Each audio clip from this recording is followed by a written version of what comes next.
Warband was such an epic expansion on the 2008 game Mount & Blade, and for years we have been waiting for a follow-up. Finally, this year we received what is considered one of the best and most immersive military strategy games going around. I'm Dylan from the Beta Network. And I'm Sam Ince from the Beta Network. And today we're asking the question, should you play Mount & Blade 2 Bannerlord? Status is everything in Bannerlord. Bettering relationships with nobles increases your influence. Increasing your influence allows you to create armies, or if you're a king, allows you to adjust policies and better your relationships, or in some cases worsen them, with other kingdoms. Influence is vital to being a great leader, which is one key goal in Bannerlord. Creating or bettering relationships helps to secure reliable and sometimes very useful allies. If you lead a kingdom, building relationships with vassals from other kingdoms could lead to them joining you.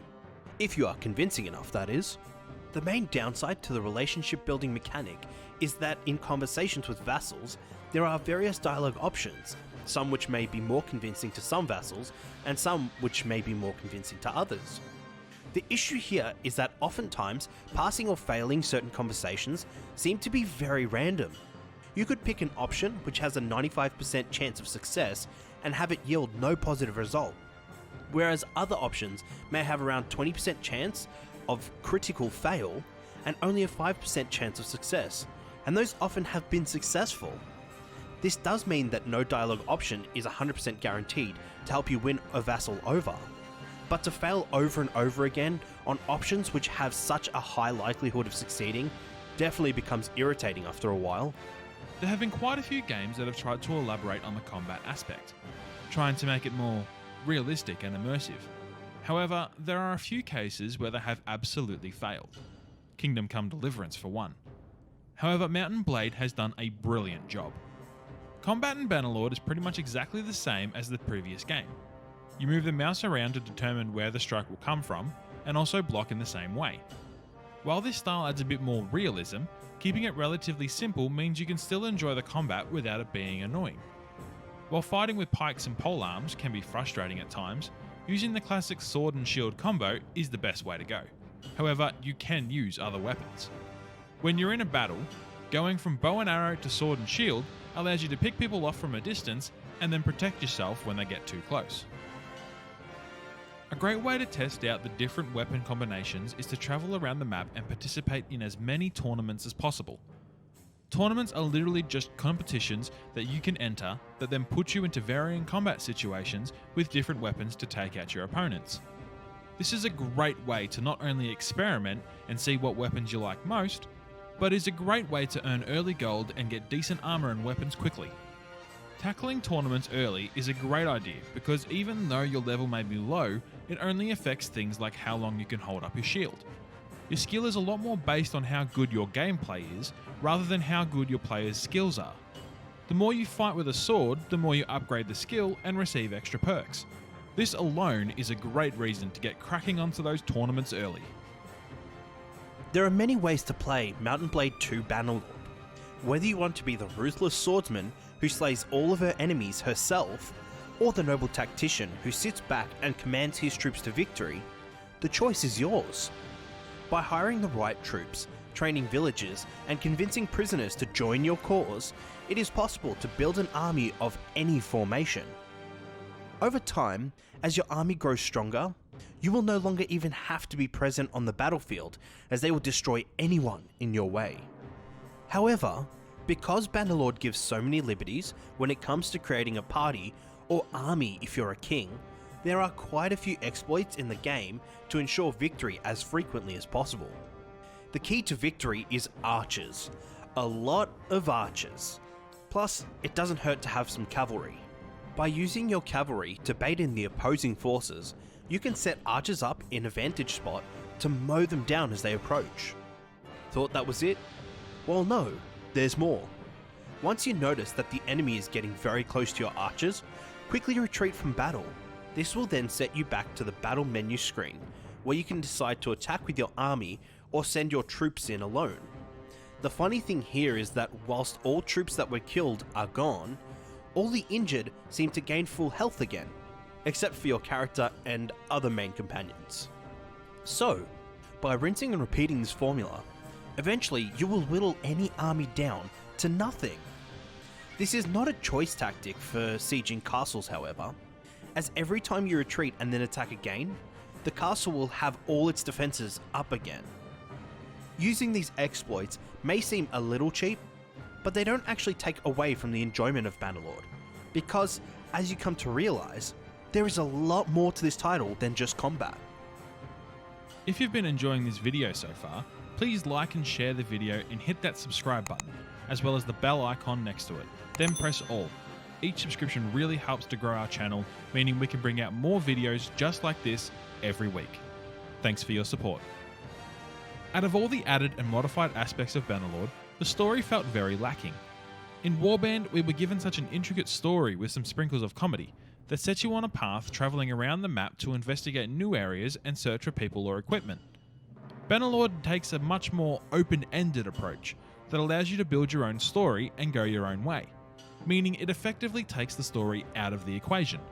The interesting thing is, even though the story is almost non-existent, it doesn't take much away from the game. There are still quite a few quests to go on, even if they are a bit disjointed. Plus, there are a lot of side quests to complete when you're not doing your own thing.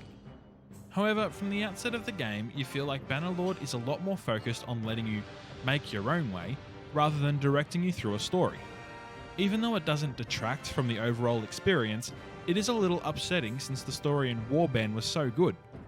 I would have loved to see an intricate story that sent you to all parts of the map and saw you build your status in the world through helping different factions. To me, this was a big missed opportunity. Kind of like how they didn't add a multiplayer mode to the game that everyone really wanted.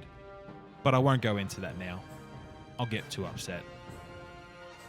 One of the key focus areas of Mount & Blade 2 Bannerlord is trading.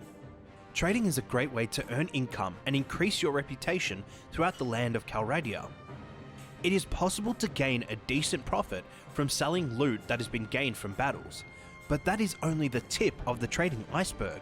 By reading through trade rumours, which often guides you toward which cities sell items cheapest or which cities will purchase items at the highest price, you can start to make a significant profit from selling the right items to the right cities. Once earning a fair amount of dinars, it then becomes possible to buy caravans and merchant shops. These will start earning some great passive income, which will come in handy when needing to pay your troops their wages. Understanding trading becomes an essential part of your progression to leading your own kingdom, or becoming a highly sought after vassal in the kingdom that you align with. Bannerlord also has options for smithing your own weapons. These can be sold to various merchants for a nice profit, or can be used in battle if you prefer. The more you do smithing, the more adept you become at it. The funny thing is that fairly early on, if you start smithing the right equipment, you can start smithing very expensive weaponry very easily. This title mainly takes into account the swing cut damage of a weapon when determining its price. So ignoring all the other stats and just focusing on smithing weapons with a very high swing cut damage will in turn allow you to maximize profits from selling these weapons. Honestly, the very first aspect of the game that is incredibly apparent is how amazing it looks. From the character creation to all the unique personalities in the game, the main map, and all the battlefields you fight on, every site looks incredible and is a testament to the amount of time and effort that was put into making this game look as good as it does. And it's most notable whilst making your very own character. Talking about character creation, this is a change that is quite different from Warband. It streamlines making a character while still having some control over your stats. Rather than selecting options that determine stats and what type of character you will have, Bannerlord has gone with questions about your past. Each question has several different answers that adds points into different abilities. These questions basically build up the backstory of your character, like who your parents were, what you did as a child, who you trained with, and how you dealt with a particular situation. Your answer to each question develops your character into the type of person you want. This is fantastically done because it really streamlines the character creation but still leaves control in the player's hands, while also giving you a little backstory to set up where you want to go with your character. This game draws me in every time. I usually plan to spend a couple hours on it, and then before I know it, I've been playing all day. So even though there are a couple aspects that may be a little less than desired, there are a lot of areas that have been arranged incredibly well and improved on. It entices you to keep investigating and to see how far you can get. Can you build your way up through the ranks? Can you make your own clan with your own vassals? Or can you dominate the tournament arena? All these questions are important, but not as important as should you play Bannerlord. And the answer to that is a definite yes. This game combines the brilliance of military strategy games in controlling your armies with the careful nuances of an action RPG. You can choose to be the leader that gets his hands dirty and leads by example, or you can be the leader that outwits his opponent. It is one of the best military strategy games going around, and if you're a fan of these types of games, it is definitely worth getting. If you enjoyed this video, you can support us by heading over to Green Man Gaming. They have heaps of games available at great prices, so please be sure to click the link in the description so you can save on a range of titles such as Red Dead Redemption 2, Chivalry Complete Pack, Overcooked 2, XCOM 2, and many more. This really helps us to keep the lights on and keep the coffee in the pot.